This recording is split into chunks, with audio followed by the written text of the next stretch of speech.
የተከበራችሁ አድማጮቻችን እንግዲህ ስልክ መስመራችን ላይ እንግዳ አለን ገብርኤል የክነሴት አባል ዶክተር ጸጋ ፈንታሁን ስልክ መስመራችን ላይ ትገኛለች። በወቅታዊ ጉዳይ ነው እሷ ጋር ምን ወያየው። ጸጋ ጤና ይስጥልን እንደምን ዋልሽ? ጤና ይስጥልኝ ወርቅነሽ፣ እንዲሁም ገብርኤል። በተጨማሪም የተከበራችሁ አድማጮች ብዙ ጊዜ ሆኗል ወደ ስርጭታችሁ አልወጣሁም እና ወገኖችን በሙሉ በዚህ አጋጣሚ እንደምን አላችሁ ላለሁ። ሰላም ጸጋ፣ እንዴት ነሽ? ሰላም ነው እግዚአብሔር ይመስገን ደህና ነኝ። አዎ ጠፍተሻል። ያው ብዙ ጊዜ ነው እውነትሽን ነው። ጥሩ ይሄው ዛሬ ተገኘሽ። ለማንኛውም ስራም ይበዛል በርግጥ። እንዴት ነው ሰሞኑን የፖለቲካው ንፋስ? ትንሽ ንፋሱ ጠንከር ያለ ይመስላል። ክነሴት ሊበተን ይችላል የሚል መረጃም እየወጣ ነው በየጊዜውና እንደው ያለው ሁኔታ እንዴት ነው? አዎ በቅድሚያ ከዛ በፊት ግን እነሆ በዚህ አሰቃቂ የሽብር ፈጠራ ድርጊት ውጊያ ላይ የሚገኙ ወጣት ልጆቻችን ወንድሞቻችን ከዚህ ዓለም በሞት እየተለዩብን ነው። የህይወት መስዋዕትነት እየከፈሉ ነው። ለነሱ ለቤተሰብ በሙሉ መጽናናትን እመኛለሁ። እንዲሁም ደግሞ ለቆሰሉትኝ ምህረት ይላክላለሁ። ሌላው በሚያሳዝን ሁኔታም እነሆ አስከሬናቸው የሚገኙ ወገኖቻችን ተጠልፈው ከቤታቸው የተወሰዱ የተገደሉትን ነፍስ ይማር ላለው። እንግዲህ ወደ ሀገራችን ፖለቲካ ስንገባ የሀገራችን ፖለቲካ ቀውስ ከተጀመረ ብዙ ዓመታትን አስቆጥሯል። ዛሬ አይደለም። ከ2019 ዓመተ ምህረት አንስቶ የምናየው የፖለቲካ ቀውስ አለ። ያም እንግዲህ ቀደም የነበረው ሁላችሁም እናውቀው በ3 ዓመት ተኩል ውስጥ ለ5 ጊዜ የክነሴት ምርጫ ወይም የፓርላማ ምርጫ መካሄዱ ነው። አሁን ያለንበት ሁኔታ የአሁኑ መንግስታችን በጣም በርካታ የክነሴት አባላትን ያቀፈ ነው። ከ120 መካከል 68 የክነሴት አባላት በጣም ብዙ ቁጥር ነው። 61 እንኳን ለማግኘት ስንት ጥረት ነው የሚደረገው? ለምን 61 ካለ የተረጋጋ መንግስት ነው። 68 ደግሞ የበለጠ የተረጋጋ መሆን አለበት። ከዚህ በመነሳት በተለይ የመረጋጋቱ ሁኔታ ብዙ የሚያነጋግር የነበረው ካሁን በፊት የተለያዩ ነገሮች ነበሩ። የህግ መሻሻል፣ ሪፎርማ ምሽపቲ፣ ከዛም ደግሞ የጦርነት ሁኔታ አለ። አሁንም ቀጥሎ ደግሞ አሁን በተለይ ሰሞኑን ትኩረት የተሰጠበት አርዕስት ወደ ዋናው ልግባና የሀሪዲ ማህበረሰብ ተወላጆች በእስራኤል ብሔራዊ ውትድርና ያገልግሉ የሚለው ነው። በመጀመሪያ ደረጃ በእስራኤል ብሔራዊ ውትድርና ብቻ ሳይሆን በብሔራዊ አገልግሎት ሽሩት ሎሚ በምንለው ማንኛውም የእስራኤል ዜጋ ማገልገል አለበት። ነገር ግን 2 ቡድኖች አሉ የማያገለግሉ። አንደኛው ሀሪዲዎቹ፣ ሌላው ደግሞ ቁጥራቸው ከዛ የበለጠ አረቦች አሉ። የእስራኤል ዜጋ የሆኑ አረቦች ቁጥራቸው በጣም ከፍተኛ ነው። ከእስራኤል ህዝብ መካከል ከ10 ሚሊዮን 21 እጅ እነሱ ናቸው። 1,200,000 ናቸው። ይቅርና ውትድርና ይሄዱ ማለት አንችልም። ውጊያው ከነሱ ወገኖች ጋር ነው። ነገር ግን ብሔራዊ ውትድርና ሽሩት ሎሚ ማገልገል ሲችሉ አገልግለው አያውቁም። ሀሪዲዎች የተወሰኑ ነው የሚያገለግሉ፣ በጣም ጥቂቶች ነው የሚያገለግሉ፣ አያገለግሉም። ነገር ግን እነዚህ 2 ቡድኖች በሀገሪቱ የሚሰጠው መብት እኩል ይጠቀማሉ። ምንም ግዴታቸውን ሳይወጡ መብታቸውን የሚያገኙ ናቸው። እና ይሄ ትልቁ የበለጠ ነው ይባላል በሀረዲ ማህበረሰብ በኩል። ይቅርታ እንጂ ጸጋ፣ የበለጠ ነው የሚያገኙ እንደውም ይባላል። ከስራ ካለመስራታቸው አንጻር ቤት ደግሞ መኖሪያ ቤት እንዲያገኙ መንግስት የበለጠ እንደሚያስብላቸው ነው የሚነገረው። የሚገርምሽ የአረቦች ይበልጣል። የአረቦች ቁጥራቸው በጣም ከፍተኛ ነው። በቢቷህሉ ሄድሽ እንደሆነ ብዙውን እርዳታ የሚቀበሉ እነሱ ናቸው። በሕክምና ሄድሽ እንደሆነ እነሱ ናቸው። ለአረቦች በእስራኤል እኩል እንዲኖሩ እየተባለ የሚመደበው የገንዘብ ብዛት በጣም ከፍተኛ ነው ከሀሪዲዎች በበለጠ። የሀሪዲዎች ችግሩ ምንድን ነው? እስራኤል ስትቋቋም አንስቶ ከመጀመሪያው ምንድን ነው ያለው አቋም? የይሁዲ ህዝብ በይሁዲነቱ ነው በብዙ አመታት ወይም ለብዙ ሺህ አመታት ያክል መከራ ሰቆቃ ያጋጠመው ተበትነን በቆየንበት ሰዓት በተለይ የጀርመን ናዚዎች ከ80 ዓመት በፊት የጨፈጨፉት የይሁዲን ህዝብ ነው። ይሁዲ በመሆኑ ነው እንጂ ሌላ የተለየ ኑሮ አይደለም። ስለዚህ ምንድነው ያሉትኝ? እስራኤል ስትቋቋም በተለይ የጀርመን ናዚዎች በብዛት የጨፈጨፏቸው የአውሮፓ ይሁዲዎች ወገኖቻችን በፖላንድ የሄድ እንደሆነ ከ1 ሚሊዮን በላይ የሚሆኑ ነው የተረሸኑ። ስለዚህ የይሁዲ ህዝብ የራሱ ሀገር እንዲቋቋም ሲባል ከሃይማኖቱ በመነሳት ስለሆነ ሃይማኖቱን የሚማሩ ሰዎች ይቀጥሉ የሚል ነበር ስምምነቱ። ነገር ግን ሃይማኖቱን የሚማሩት በጊዜው ቁጥራቸው 400 ብቻ ነው የነበረ። አሁን ግን እየበዙ ሲሄዱ ግዴታ መወጣትም አለባቸው። ብሔራዊ ውትድርና ሽሩት ሎሚ የሚያገልግሉ ውትድርና ባይሆንም የሚል ነው። የሚያገለግሉ አሉ። ለምሳሌ የሻስ ፓርቲ ሊወሰን እንደው ሁሉም የክነሴት አባላት የሻስ አባላቶች ብሔራዊ ውትድርና ያገለገሉ ከፊሎቹ ልጆቻቸው አሁን ተዋጊዎች አሏቸው። ግን የአህዱት አቶራ ደጌላ ቶራ የምንለው የሃይማኖት ክፍል አክራሪዎች እነሱ በጭራሽ ይሄን ይቃወማሉ ውትድርና ማገልገሉን። በእስራኤል መንግስት ደግሞ ያለው አቋም ምንድን ነው? ሃይማኖትን የሚማሩት የሽባ ተማሪዎች ይማሩ፣ የማይማሩት ግን በጣም ነው ቁጥራቸው ብዙ። የሚማሩት ከ120 እጅ አይበልጡም። 80 እጅ የሚሆኑት አይማሩም፣ አያገለግሉም። ነገር ግን መብትን በተመለከተ ማንኛውም ጥያቄ ይጠይቃሉ፣ ይቀበላሉ። እና ይሄ በጣም አወዛጋቢ ሆኗል። ሌላው በእስራኤል ፖለቲካ ይሄን እንደሆን ሀሪዲዎች ምንጊዜም ቢሆን በጥምሩ መንግስት ይገባሉ። ያለ ሀሪዲዎች መንግስት ማቋቋም አስቸጋሪ ነው። ባለፈው የነበረው የያይር ላፒድና የቤኔት መንግስት ሀሪዲዎችን ሳያስገቡ ሊኩድን ሳያስገቡ ከአረቦች ጋር ነው መንግስት ያቋቋሙት። ማንሱር አባስ እንደውም እስላም ወንድማማች የሚለውንን የሚደግፉ ናቸው። እና ይህ የፖለቲካ ውዝግብ በእስራኤል ያለው የፖለቲካ መዋቅር የፓርቲዎች መብዛት ለእንደዚህ አይነት ትንንሽ የፖለቲካ ፓርቲዎች ኃይል ሰጥቷል። ስለዚህ አሁን ሀሪዲዎች የሚሉት ምንድን ነው? ሻስ 11 አላቸው። የአህዱት አቶራና ደጌላ ቶራ ባንድ ላይ 7 አላቸው። 18 መቀመጫ ወንበር በጥምሩ መንግስት አሉ። እነዚህ የሚሉት ምንድን ነው? ሆካ ጊዩስ ውትድርና ይመልመሉ የሚለውን እንደግፋለን። ነገር ግን ይላሉ ውትድርና ከሄዱ በኋላ ሲመለሱ ሀሪዲነታቸው ሃይማኖት መጠበቃቸው ይቀርብናል። ስለዚህ ምንድን ነው ያሉት? በእስራኤል በኩል ደግሞ ይህ ከሆነ መከላከያ ኃይሉ ለነሱ የተለየ የወታደር ክፍል ወይም ዩኒት የምንለው ይዘጋጅ ተባለና 2 አለ። አንደኛው ኔጻህ ይሁዳ የሚባል አንደኛው ደግሞ ሀሽሞና የሚባል አለ። እና ግን አሁንም በዚህ ውስጥም ያሉት በጣም ቁጥራቸው ጥቂት ነው። እና ከጥምሩ መንግስት እነሱ እንወጣለን ይላሉ። እነሱ ከወጡ መንግስት ይበተናል፣ ምርጫ እንሄዳለን። ነገር ግን አሁን መንግስትን በትነው ቢሄዱ ለወደፊቱ ከማን ጋር ነው መንግስት የሚያቋቁሙ?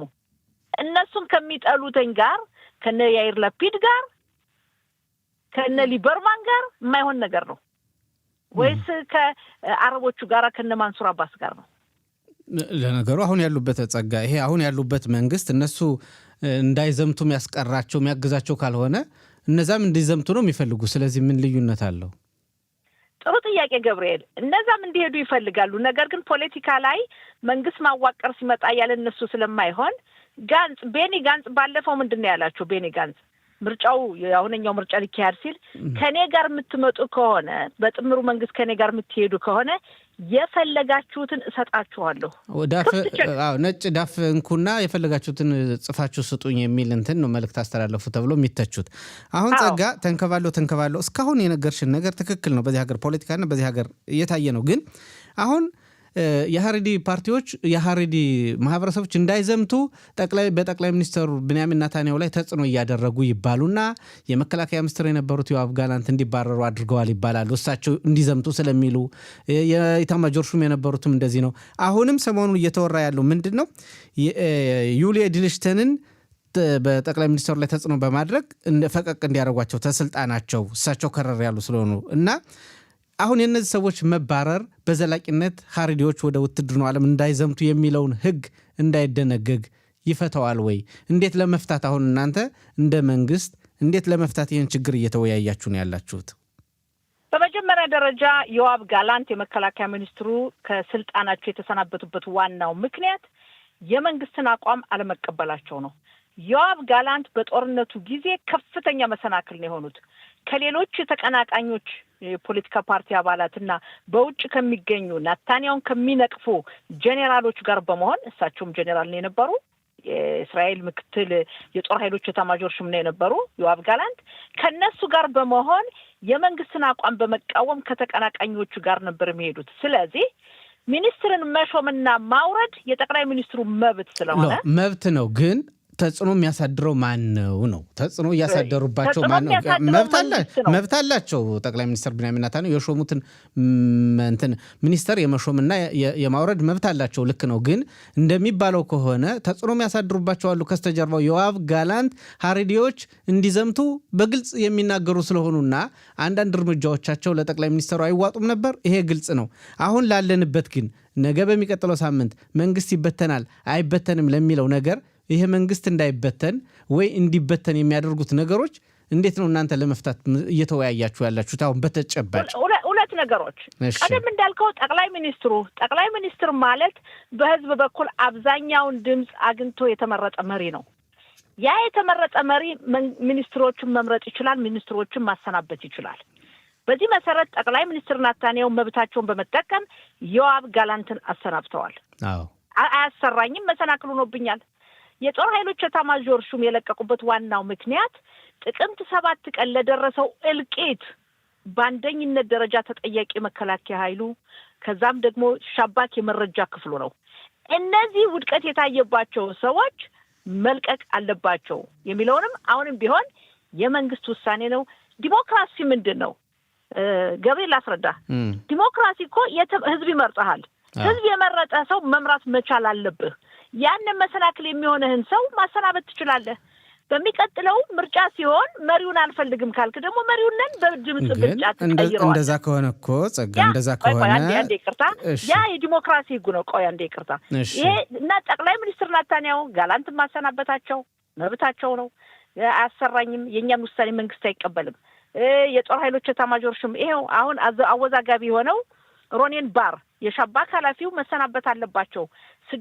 ኦክቶበር 7 እልቂት ከመድረሱ በፊት ሌሊት ሁኔታውን እያወቁ ችግሩን እያዩ ለጠቅላይ ሚኒስትሩ ደውለው አላሳወቁም። ስለዚህ ሮኔን ባር መውጣት አለባቸው የሚል ነው። ይሄን ደግሞ መሆን የለበትም ብለው ፖለቲከኞቹ ይወዛገባሉ። በህጉ መሰረት የጠቅላይ ሚኒስትሩ ሙሉ በሙሉ መብት ነው። ዩሊ ኤዴልሽቴንን ያመጣህ እንደሆን ዩሊ ኤዴልሽቴን የፓርቲያችን አባል ናቸው። የሊኩድ አባል ናቸው። የእስራኤል ብሔራዊ ጸጥታ ሰው ናቸው። በፓርቲው በጣም ቁልፍ ሰው እንደሆኑ ነው የሚነገሩ። የጸጥታ ጥበቃ ኮሚቴ አባል ሆነው ተመርጠዋል። በመራጭ ብዛት የኮሚቴው አባል አድርገው የመረጧቸውና የመደቧቸው ጠቅላይ ሚኒስትሩ ናቸው። ኮሚቴም አባል በእስራኤል ክነሴት ፓርላማ የኮሚቴ አባልን የጸጥታ ጥበቃውን ምንውን በተመለከተ የጠቅላይ ሚኒስትሩ ውሳኔ ነው። ስለዚህ ምንድነው የሚሉትኝ የጸጥታ ጥበቃ ኮሚቴ ውይይት በሚያደርጉበት ሰዓት የቀረበ ሐሳብ አለ። ካሁን በፊት በነጋንጽ ዘመን 3000 በየዓመቱ ውትድርና ይመልመሉ ነው። አሁን የቀረበው ብዙ መሆን አለበት የሚል ነው። በግል ብትጠይቁኝ በግል ደረጃ መሳተፍ አለባቸው። እነሱም ውትድርና መሄድ አለባቸው። ሃይማኖቱን የማይማሩት የሽባ ተማሪ ያልሆኑት አረቦችም ብሔራዊ ውትድርና ሽሩት ለሚ ማገልገል አለባቸው። አንድ ዜጋ መብት ብቻ መጠየቅ አትችልም፣ ግዴታን ሳትወጣ። ይሄ የግል አስተያየቴ ነው። ነገር ግን ያለንበት የፖለቲካ ውስብስብ አለ። ውስብስብነቱ ምንድነው? እነዚህን ሀሪዲዎችን መከላከያ ኃይሉም ተቀብሎ እነሱን የማስተናገድ ችሎታ የለውም። እነዚህን ሰዎች በቀን 3 ጊዜ እንዲጸልዩ የማድረጉ የማዘጋጀቱ ችሎታው የለውም። የወታደር እጥረት አለን የሚለው ትክክል ነው። የተዋጊ እጥረት አለን። ሀሪዲዎችን ግን ነገ ጠዋት መልምለህ እነዚህን ሰዎች ተዋጊ ማምጣት አትችልም። እነዚህ ሰዎች ያደጉበት በዚህ አይደለም። እኛ አሁን ሀገራችን ጽዮናዊነት ኢትዮጵያ በስንት ሺህ ዓመት ሃይማኖታችን ጠብቀን እዚህ ለመምጣት የህይወት መስዋዕትነት ከፍለን እዚህ ከመጣን በኋላም በከፍተኛ ሁኔታ ልጆቻችን ወንድሞቻችን የህይወት መስዋዕትነት እየከፈሉ ነው። የነዛ ግን አስተዳደጋቸው በዚህ መልክ አይደለም። ያ ስለኔ እስማማለሁ አይደለም ገብርኤል ወርቅነሽ፣ የኔ አቋሚ አይደለም። የኔ የግል አቋሚ ሁሉም ማገልገል አለበት። መብትን መቀበል አይችልም አንድ ሰው ግዴታውን ሳይወጣ። ያ የኔ አቋሚ ነው። ነገር ግን በፖለቲካ ስትሄዱ ያለንበት ሁኔታ አንድ የፖለቲካ ፓርቲ ስላልሆነ ጥምር መንግስት ለማዋቀር ሌሎችንም ፓርቲዎች ያስፈልጋል። እነዚህ ፓርቲዎች ጋር መነጋገር አለብህ። ልክ እንደ ገበያ እኔ ይሄን ሰጣለሁ አንተ ትሰጠኛለህ ነው። ያ ነው ትልቁ ችግር። አሁን ምን መጣ? እነዚህ ሀሪዲዎች ከዚህ አመት ይኸው አሁን 6ኛ ወር ይዟል። የሚሰጣቸው የነበረው እርዳታ በሙሉ ቀርቷል። ከፍተኛው ፍርድ ቤት ይሄ መቅረት አለበት ብሎ ስለወሰነ እርዳታውን አይቀበሉም። የሽባዎቻቸው ይሄ ሁሉ የለም። በውጭ የሚገኙ ሀሪዲዎች ነው የሚረዷቸው። እና በአጠቃላይ በፖለቲካ ስንሄድ ፖለቲካ ሙሉ በሙሉ ልክ እንዴት ነው የሚባለው? ሁለት ሰው ተጣልቶ ሲሄድ በሽምግልና አንተም ተው አንቺም ተው ከዚህ ቅርብሽ እንደሚባለው በዛ መልክ ድርድር በመሆኑ ነው ያለው። እና ዩሊ ኤዴልሽቴን የያዙት አቋም ዩሊ ኤዴልሽቴን የያዙት አቋም ምንድን ነው? እሳቸው የሚሉትኝ አሁን ሰው ያስፈልገናል ብዙ ሰዎች፣ ስለዚህ ብዙ መመልመል አለባቸው ነው የሚለው። ስለዚህ ምንድነው ያለው ሐሳብ ብዙ መመልመል የሚለው ሁሉም ቢደግፈው እንደማይሆን ይታወቃል። በዛ ቢባል ከ5000 አይበልጥም በአመት ውትድርና የሚለው ለ5000 እኮ መከላከያ ይሉ ዝግጁ አይደለም የሚገርማችሁ 5000 ስለዚህ እንግዲህ እስካሁን ሲባል ነበር እውነትሽን ነው። አሁን ግን ዩሊያ ኤድልሽታይን እንዳልሽው መከላከያ ሰራዊቱ የሰው ኃይል ያስፈልገዋል በማያገለግሉ የሀረሪ ማህበረሰብ አባላት ላይ ማዕቀብ የግል ማዕቀብ ይጣልባቸው ነው። ማዕቀቡም 1 2 3 የተለያዩ ነገሮች ወጥተዋል። የሀረሪ ማህበረሰብ የሚወክሉ ፓርቲዎች ደግሞ ኤድልሽታይንን ካላባረርክ ከፓርቲው ከኃላፊነት ካላወረድክ እንወጣለን መንግስት እናፈርሳለን እያሉ እየዛቱ ነውና ምን ሊሆን ይችላል በመጨረሻ እንደው ዩሊያ ኤድልሽታይን ይባረሩ ይሆን ወደ ምርጫ ይሄድ ይሆን የሚሆነውን አላውቀውም። ግን በዚህ ባለንበት ጊዜ በጦርነት ጊዜ በጦርነት መሀል ምርጫ መሄድ ከባድ ነው። በሁለተኛ ደረጃ በአሁኑ ሰዓት እስራኤል ጦርነት እያለች መንግስት ጥምር መንግስት ወጣለው ብሎ የሚሄድ እንኳን ሊሄዱ ጊዶን ሰዓት ተጨምረዋል። የሚወጡት ለሚቀጥለው ከባድ ቅጣት እንደሚከፍሉ ያውቁታል። ሶስተኛ በህብረተሰቡ በዜጋው በኩል በጦርነቱ ጊዜ መንግስትን መበተን ቀላል አይደለም። ነገ ጧት ለምርጫ ቢካሄድ የተጠለፉት አልተመለሱም። ጦርነቱ አላለቀም። ለጦርነቱ የሚወጣው ወጭ በጣም ብዙ እያለ ለምርጫ የሚወጣው ወጭ በጣም ብዙ ነው። ከዛ ምርጫው በሚሆንበት ሰዓት ስለሚቀጥለው ከማን ጋር ነው የሚሄዱት? እነዚህ ከግራ ክንፎች ጋር እነሱን ማየት መስማት ከማይፈልጉት ጋር ይሄም አለና የፖለቲካ ጨዋታ ይሄ ነው ብሎ ለመናገር አሁን ያዳግታል። እንደኔ ግምት ግን መንግስት ይፈርሳል የሚል ግምት የለኝም። በጭራሽ መፍትሄ ያገኛሉ ብዬ ነው የማስበው። ሁሉንም እንግዲህ እንከታተላለን። በጣም መልካም እናመሰግናለን ዶክተር ጸጋ ፈንታሁን። ጤና ይስጥልኝ። መልካም ሻባት ሻሎም። ገብርኤል ከዚህ ጋር ተያይዞ እንግዲህ ሌሎች የፖለቲካ ፓርቲ አባላትንም ያው በስርጭታችን ሀሳባቸውን እንዲሰጡ ባለው ሁኔታ ላይ እንደው ያለውን ሀሳባቸውን ጠይቀን ነበር። በመካነ መምላክቲ ፓርቲ የክነሴት አባል ወይዘሮ ፕሪና ታምኖ መልእክት ጽፈዋል። እንግዲህ በጽሁፍ ነው የላኩት መልእክቱን እንደሚከተለው እናቀርበዋለን። በሚያሳዝን ሁኔታ መከላከያ ሰራዊቱ በጋዛ ሰርጥ ህይወት መስዋዕትነት እየከፈለ ባለበት ወቅት ጠቅላይ ሚኒስትሩ የሀረሪ ማህበረሰቦችን በመከላከያ ሰራዊቱ ውስጥ እንዳይዘምቱ ህግ ለማጽደቅ ጥረት እያደረጉ ነው። ይህም ከደምደም ማዳላት ወይም መለየት ነው። ጠቅላይ ሚኒስትሩ ወይም በአጠቃላይ መንግስት የሀረሪ ማህበረሰብ ከብሔራዊ ውትድርና አገልግሎት ነጻ እንዲሆን ህግ የሚያጸድቁ ከሆነ አንፈቅድም። ክነሴቱ እንዲበተን ሀሳብ አቅርበናል። ህጉ እንዲጸድቅ በጭራሽ አንፈቅድም። 56 የተጠለፉ ዜጎች አሉ። ሁሉንም መመለስ ያስፈልጋል። 609 ቀናት ተቆጥረዋል። እንግዲህ ይህን ያህል የተጠለፉ ዜጎች አዛ ውስጥ ይገኛሉ። ሰዎች እየሞቱ ነው። መከላከያ ሰራዊት የህይወት መስዋዕትነት እየከፈለ ነው። መከላከያ ሰራዊቱን ማበረታታት እንጂ ማዳከም አያስፈልግም። እንግዲህ በእግዚአብሔር እርዳታ ወደ ምርጫ እንሄዳለን። ታላቅ የሆነ ብዙ አባላት ያለው መንግስት እናቋቁማለን። በእግዚአብሔር እርዳታ እኔም እንደገና ሚኒስተር እሆናለሁ። ማህበረሰቤንና አጠቃላይ የእስራኤልን ህዝብ አግዛለሁ፣ እረዳለሁ የሚል ምላሽ ነው የላኩልን። እንግዲህ ይህን ይመስላል ምላሻቸው። መልካም ፕኒና ታምኖ ሸቴን የቀድሞውን የሳረታ ክሊንታ እናመሰግናለን። ዶክተር ጸጋንም እናመሰግናለን። ግን ጥያቄው እንደዚህ በቀላል የሚታይ አይመስለኝም ወርቅነሽ። ያው ካለን ጊዜ አንጻር ነው እንጂ ጠቅላይ ሚኒስትር ቢንያሚን ኔታንያሁ የሀረሪ ማህበረሰቦችን የሚነካ ጥያቄን የሚያነሱ ሰዎችን ሁላ ከስልጣን ለማስወገድ ችግር የለባቸውም። ሸኬታ ሲያት የሚባለውን ለማግኘት ወይም ደግሞ መንግስታቸው በተረጋጋ ሁኔታ እንዲቀጥል ለማድረግ። ስለዚህ አሁን የሀረሪ ፓርቲዎች ዛሬ እንወጣለን ነገ እንወጣለን ቢሉ የነሱ ዛቻ ወይም ደግሞ የነሱ ሀሳብ ዛሬ የተወለደ አይደለም። በርካታ ዓመታት የሚገኝ ነው። አዲስ ነገር አይደለም። ግን አሁን ያለው መንግስት ወይም ደግሞ ጠቅላይ ሚኒስትር ቢንያሚን ኔታንያሁ ይህን ጉዳይ ሀገርን በሚጠቅም ሁኔታ መፍታት ቢፈልጉ ኑሮ ጦርነቱ የተጀመረ አሁን 1 ዓመት ከ8 ወር ነው አይደለ? 1 ዓመት ከ8 ወር በፊት ሰላም የሆነች ሀገር ነበረችን። ከዛም በፊት እሳቸው አሁን የ6ኛ መንግስታቸው ነው አይደለ እያቋቋሙ ያለው። በሁለተኛው በሶስተኛው መፍታት ይችሉ ነበር። ይሄ ነገር ተንከባሉ አሁን የቱ ጋር ነው የወደቀው? የህዝቦች ጀርባ ላይ ነው ወድቆ ያለ ሁሉም ነገር ማለት ነው። በጦርነቱ ምክንያት በመከላከያ ሰራዊት ውስጥ የወታደር የሰው ኃይል እጥረት አለ። ይሄ ድሮም ነበር። አሁን በተለይ ውትድርና ሰላም ድሮም ነበር። በኋላ ችግሩን አባብሶታል። በጣም የሚገርመው ነገር ግን ደግሞ ከቤኒ ጋንጽ ጋር መነጋገራቸው የሀረሪ ፓርቲዎች የሚገርም ነው። እንግዲህ ቤኒ ጋንጽ እንደምናውቀው በዘመቻ ህጉ የሚደግፉ ናቸው፣ አጥብቀው የሚደግፉ ፖለቲከኛ ናቸው። አሁን ወደ እሳቸው መሄዳቸው እንደው ምን ሊሆን ይፈጠራል? አንዳንዴ ፖለቲካ ትንሽ ግራ ያጋባሃል። ችግር እኮ ከዚህ አሁን በግልጽ ስታየው ከዚህኛው ካልተጠቀሙ ከዛኛው ትንሽ የሆነ ፍርፋሪ የሚያገኙ ከሆነ ማይሄዱበት ምንም አይነት ሁኔታ የለም። ስለዚህ ዞሮ የፖለቲካ ጥቅም እንጂ የሀረሪ ማህበረሰብ ፓርቲዎች እንግዲህ እዛም እዚህም እያሉ በፖለቲካው መኖር አንድ ነገር ልንገርሽ፣ ጥቅምት 7 ሀገሪቱ ስትጎዳ ይሄ መንግስት ምን ሆኖ ነው ተኛ እንዴ? ወይም እነሱ ነው በዚህ መንግስት ያለው አይደለ? ችግር አለና ስለዚህ እንደው ይሄ መንግስት ትንሽ እንገጫገጭ እንኳን ያላሉ ሰዎች ዛሬ የነሱ ብር ሊቀር ሲሆን የሚቀበሉት ነገር ሊቀር ሲሆን ይሄ መንግስት ጥለን እንወጣለን ብቻ አይደለም ወደ ምርጫ እንድንሄድ እናፈርሰዋል። ለምን ጥለው በመውጣት ሌላዎች ፓርቲ እንዲቀላቀሉ እድል መስጠት አይፈልጉ የነበሩ ፓርቲዎች አሁን መንግስት እንዲፈርስ ምክንያት ለመሆን እንደግፋለን። በትልቁ ስታያቸው አንዳንድ በሳል የሚባሉ ፖለቲከኞች ለባን ነው የሚጨነቁ፣ ለሀገሪቱ ለህዝቡ አይደለም። እኛ እስካለን ድረስ ሀገሪቱ ትቀጥላለች ነው የሚሉ።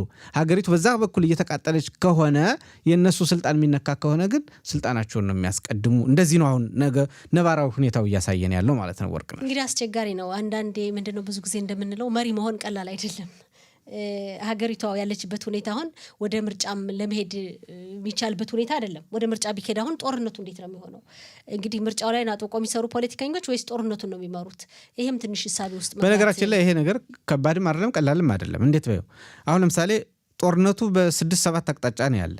የኮሮና ጊዜም አይተናል። ቅድም ዶክተር ጸጋ እንደጠቀሰችው ሰው እንዳይወጣ የሞተ ሰው እንኳን መቀበር በማይቻልበት ጊዜ አንዱ ፓርቲ ከአንዱ አልቀመጥም በማለት ወደ 5 ጊዜ ምርጫ ሂደናል። ስለዚህ ትርምስ የለመድነው ሀገሮች እንድንሆን አሁን ለምሳሌ የኮሮና ጊዜ ህዝቡ አፍንጫውን እያፈነ በኮሮና እንዳይያዝ 5 ጊዜ ወጡ መርጧቸዋል አይደል? እነዚህን ሰዎች ግን እነሱ ምንድን ያደረጉት ምርጫ በተደረገ በነገታው ሚምሻላ ወይም መንግስት ይቋቋማል ተብሎ ኢንተር ሲደረግ አይወጣም። መንግስት ሲነካ መንግስት አይወጣም። መንግስት እስከሚወጣ የረገጥነው ነገር መንግስት እስከሚወልድልን ተንከባለን 5 ጊዜ ምርጫ ተደርጓል በዚች ሀገር። በዚች 5 ጊዜ ምርጫ የሀገሪቱ ኢኮኖሚ ያልተንኮታኮተም ወርቅ ነው። ተንኮታኮተ ተጽዕኖ ያደርሳል፣ ምን ጥያቄ የለውም።